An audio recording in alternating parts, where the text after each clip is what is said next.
এই কারণেই তিনি চেয়েছিলেন, আমি তাফসিরে পড়েছি, ব্যাখ্যায় লেখা আছে, সুলাইমান নবী দেখলেন আমি দাওয়াতি কাজ করি, আল্লাহর বিধানের কথা বলি, কিন্তু মানুষকে মানাতে পারি না। এটা মানাতে হলে রাজ ক্ষমতা লাগবে। আল্লাহর কসম, একামতের দিন এই দেশে যারা প্রতিষ্ঠা করতে চায়, যারা মন থেকে এটা চায়, এই মানুষগুলো বেশি বিয়ে করবে এই ধান্দা না, দুনিয়া কামাই করবে এই ধান্দাও না, বেশি বেশি ক্ষমতা দেখাবে এই ধান্দাও নেই। আমাদের একটাই ধান্দা, এ দুনিয়া যা প্রচার করি এটা আবার আমরা মানাতে চাই। এটা মানাতে হলে রাষ্ট্রীয় ক্ষমতা দরকার নাই, সম্ভব না।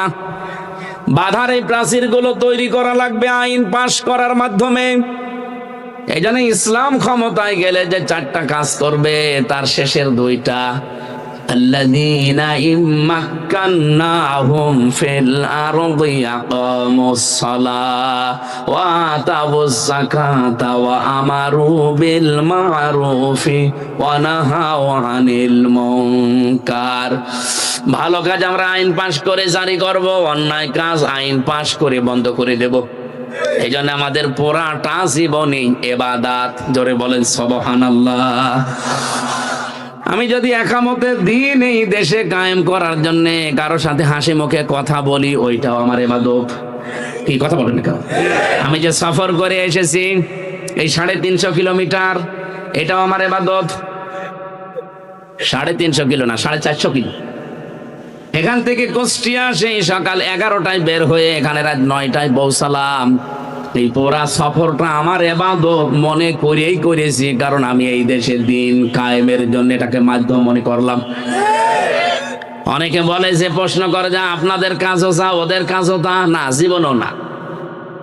যারা এই দেশে মানুষের তৈরি করা আইন কায়েম করতে চায়, সূরা নেসার 75 নম্বর আয়াতে আছে, 5 নম্বর পারার 9 নম্বর পৃষ্ঠা, 2 নম্বর লাইনে আছে, ওয়াল্লাযীনা কাফারু ইউকাতিলুনা ফি সাবিলিত তাগুত। যারা কাফের তারাও লড়াই সংগ্রাম করে, তারাও মিছিল মিটিং করে, তারাও দল করে, তারাও এরকম অনুষ্ঠান করে, কিন্তু তারা তাগুতের রাস্তায়, শয়তানের রাস্তায় করে। আর শয়তানের রাস্তায় হচ্ছে মানুষের তৈরি করা আইন কানুন জমিনে প্রতিষ্ঠিত করার জন্য কাজ করা। কিন্তু আমাদের ঈমান যাদের আছে, আমরাও এই কাজগুলোই হাতে নিয়েছি, আমরা এগুলোই করি, কিন্তু রাস্তাটা ভিন্ন। আল্লাযীনা আমানু ইউকাতিলুনা ফি সাবিলিল্লাহ। আল্লাহ বলেন, যারা ঈমান এনেছে এই মানুষগুলো লড়াই সংগ্রাম করবে, এরাও মিছিল মিটিং করবে, এরাও দল করবে, এরাও ভোট করবে, কিন্তু এদের রাস্তা হবে আল্লাহর রাস্তায়।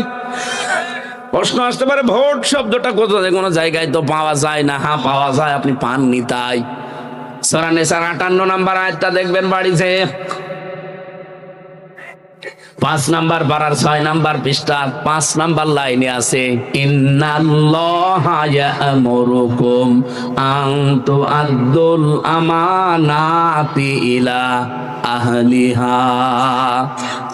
অবশ্যই আমি আল্লাহ তোমাদের সবাইকে নির্দেশ দিলাম, আমাকে শুধু একা দেয়নি। ইয়া'মুরুকুম, কুম মানে তোমরা সবাই, তোমাদের সবাইকে আল্লাহর নির্দেশ, আন তু'আদ্দুল আমানাতি ইলা আহলিহা, তোমাদের যাবতীয় আমানতকে তার প্রাপকের কাছে পৌঁছিয়ে দিবা।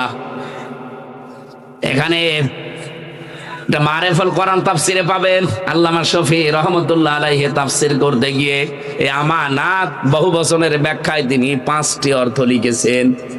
এখানে আমানত মানে আপনার কাছে যেটা রেখে গেছে এটা ফেরত দেওয়া, সে টাকা হোক, পয়সা হোক, কোন সম্পদ হোক, এমনকি আপনি রায় দেন, ভোট দেন, সাক্ষী দেন, এইটাও আমানত। এমনকি আপনার কাছে যে কথা বললাম যে এটা বাইরে বলবেন না, এইটাও আমানত। তাহলে ভোট যদি আমানত না হয়, ওখানে ভয়কার ট বাংলায় লেখা আছে, আপনি তাফসিরটা নিয়ে আসেন। এ কথা শুনলে অনেকে বলে, হ্যাঁ গণতন্ত্র। আরে ভাই, এই দেশে ইসলাম এখন কায়েম করার জন্য যতগুলো পদ্ধতি আছে, এই পদ্ধতি ছাড়া কোনোটা এখন অ্যাপ্লাই করা সম্ভব না। আফগানিস্তানের মতো আমাদের দেশে এত পাহাড় আছে, আপনি লুকিয়ে থাকবেন কোথায়? তাদের 40 বছর রাশিয়া আমেরিকা মিলে বম্বিং করে কিছুই করতে পারেনি। আমাদের তো 40 বছর লাগবে না, 40 সেকেন্ডে তামা বানিয়ে ফেলবে। আবেগ নিয়ে চললেই হবে পাগলদের মতো। বাস্তবতা বোঝেন। বাংলাদেশ জামাতে ইসলামী খুলনা থেকে কৃষ্ণ নন্দী নামে এক ভদ্রলোক হিন্দু, তাকে নমিনেশন দিয়েছে। এর জন্য তোলপাড় চলছে সারা দেশে। অনেক নামধারী মুসলমান যারা পোশাক করে পানি নেয় না, তারা পর্যন্ত ফতোয়াবাজি করছে, ইসলাম কায়েম করতে চায়, আর হিন্দুরে নমিনেশন দিয়েছে। বাস্তবতা বোঝেন আপনি? দাদা বাবুরা এতদিন বিশ্বের মডলদেরকে এই দেশ নিয়ে দেখাতো যে মুসলমানদের হাতে হিন্দুরা নিরাপদ না, এদেরকে কোনো অধিকার দেওয়া হয় না। এখন দেখেন ওদের একজনকে নমিনেশন দিয়ে ওদের মুখ সব তালাবদ্ধ হয়ে গেছে। এখন আর বিশ্বের মডলদের কাছে মত না, কি আন্দাজে মিথ্যা কথা বলো? ওরা তো নিজেরা হিন্দুদেরকে নমিনেশন দিয়ে সামনে নিয়ে এসেছে। 6.5 ভাগ প্রায় হিন্দু। তারা যে বিশাল জনগোষ্ঠী এই দেশে বাস করে, তাদের একজন প্রতিনিধি লাগবে না সংসদে, একজন কথা বলার লোক লাগবে না? খুলনার দাকব থেকে যে লোকটাকে দিল, ওই জায়গায় 100 জনের প্রায় 52 ভাগেরও উপরে হিন্দু। সেখানে মুসলমান দিলে জীবনে পাশও করবে না, কারণ জাতি ভাইয়ের একটা টান থাকে না। এই লোকটা তাদের ধর্মীয় কথাবার্তা গুলো, তাদের ধর্ম সম্পর্কে সংসদে যদি নাই বলে তাদের অধিকারের, তো ওখানে তার আমি ওইভাবে বলতে পারবো না, কারণ 12 মাসে 13 পূজা, 33 কোটি দেবতা, ও ছাতা তো আমি নামও জানি না, আমি বলবো কি করে? 33 কোটি দেবতা আপনি নাম জানেন? জীবনে তো আপনাকে বলতে বললে পারবে? এই জন্যে বাস্তবতা নিয়ে কাজ করা লাগবে। যারা এই ভোট শব্দটা শোনার পরে উল্টাপাল্টা মন্তব্য করেন, আমি তাদের জন্য এই শব্দটা একটু দলিল সহ বললাম। এখন যদি মারেফল কোরআন কেউ বিশ্বাস না করে, এই দোষ আমার না আল্লাহ? বলেন। এটাতে আমি তাফসির থেকে কোট করে বললাম, আমার কোনো দোষ নেই, আমি শুধু অ্যাডভার্টাইজ করেছি। সম্মানিত নোয়াখালীবাসী, আমরা যে কথা বলতে চাচ্ছিলাম, সৎ কাজে আদেশ দেওয়া এখনো পর্যন্ত আমাদের দ্বারা সম্ভব না। অন্যায় কাজে বাধা দেওয়ার মতো পরিবেশ আমরা এখনো বানাতে পারিনি। সুতরাং আমরা 6 নাম্বার তুমিনুনা বিল্লাহ, আল্লাহর প্রতি ঈমান আনা, ওই রকম একটা শব্দ নিয়ে আজকের আমার তেলাওয়াতকৃত আয়াত। আমরা কোরআনে কারীম থেকে কিছু কথা বলতে চাই তাফসীর আকারে, আপনারা শুনবেন তো ইনশাআল্লাহ? মঞ্চে বসা আছেন সম্মানিত উলামায়ে কেরাম, বিশেষ করে এই আসনের জন্য বাংলাদেশ জামাত ইসলামী থেকে যিনি নমিনি, অধ্যক্ষ বেলায়েত হোসেন, ইসলামিক চিন্তাবিদ, শিক্ষাবিদ, রাজনীতিবিদ। আল্লাহ রাব্বুল আলামিন তার গোলামকে সফলতার সর্বীম, যাদেরকে বলা হয়েছে যে কোরআন শোনানো হবে, নোয়াখালী জেলার কোম্পানিগঞ্জের মোসাফর কথা বলতে আসবে, অমক অমক আলোচক নাম পর্যন্ত প্রচার করেছে। নবী, আপনি দেখবেন অনেক মানুষ অহংকার করে তারা জায়গায় বসে আছে, আসে নাই। সুম্মা ইউসিরু মুস্তাকবিরান, তারা অহংকার করে নিজেদের জায়গায় বসে আছে। কাল্লাম ইয়াসমাহা, মনে হয় তারা আওয়াজ শুনেই নাই। আল্লাহর কথা কত বাস্তব, যদি পরীক্ষা করতে চান বিভিন্ন দোকানে যেয়ে দেখেন এখনো পর্যন্ত আমার নামে গীবত হচ্ছে।